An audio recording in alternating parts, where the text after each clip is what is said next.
nom du Père et du Fils et du Saint-Esprit. Amen.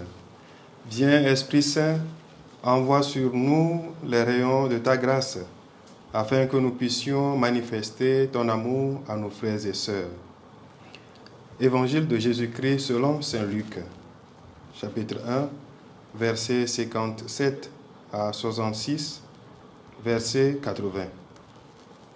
Quand fut accompli le temps où Élisabeth devrait enfanter, elle mit au monde un fils. Ses voisins et sa famille apprirent que le Seigneur lui avait montré la grandeur de sa miséricorde, et ils se réjouissaient avec elle. Le 8e jour, il vint pour la circoncision de l'enfant. Il voulait l'appeler Zacharie, du nom de son père. Mais sa mère prit la parole et déclara: « Non, il s'appellera Jean. » On lui dit: « Personne dans ta famille ne porte ce nom-là. » On demandait par signe au père comment il voulait l'appeler. Il se fit donner une tablette sur laquelle il écrivit: « Jean est son nom. » Et tout le monde en fut étonné. À l'instant même, sa bouche s'ouvrit, sa langue se délia. Il parlait et il bénissait Dieu. La crainte saisit alors tous les gens du voisinage, et dans toute la région montagneuse de Judée, on racontait tous ces événements.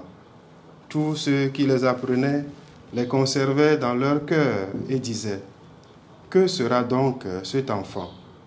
En effet, la main du Seigneur était avec lui.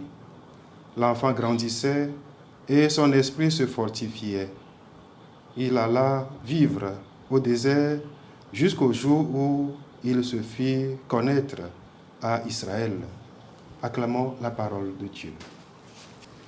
Chers frères et sœurs, nous sommes au lundi 24 juin et l'Église nous invite à célébrer la solennité de la nativité de Jean-Baptiste.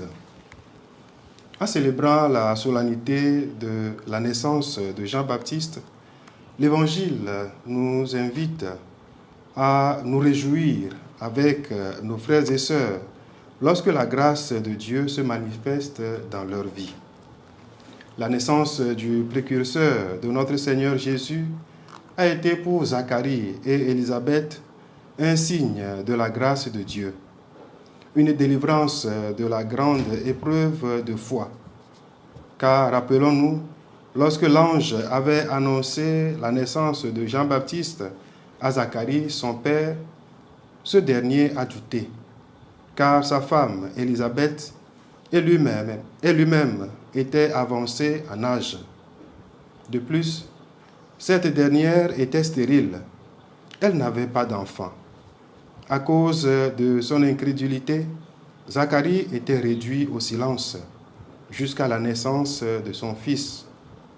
Zacharie et Élisabeth avaient certainement oublié que rien n'est impossible à Dieu. Devant ce miracle ineffable, les voisins et toute la famille d'Élisabeth se sont réjouis avec eux.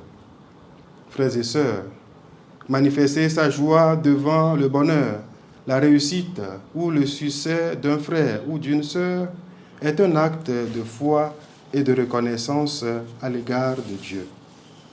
Sommes-nous vraiment heureux de voir un frère, une sœur réussir après avoir traversé d'innombrables difficultés? Ou bien sommes-nous animés d'un esprit d'envie ou de jalousie? Lorsque nous sommes heureux avec les autres, Dieu nous comble en retour de sa grâce. Prions, chers frères et sœurs, pour tous les pères et les mères qui, comme Élisabeth et Zacharie, vivent le moment de l'attente ou de la naissance d'un enfant.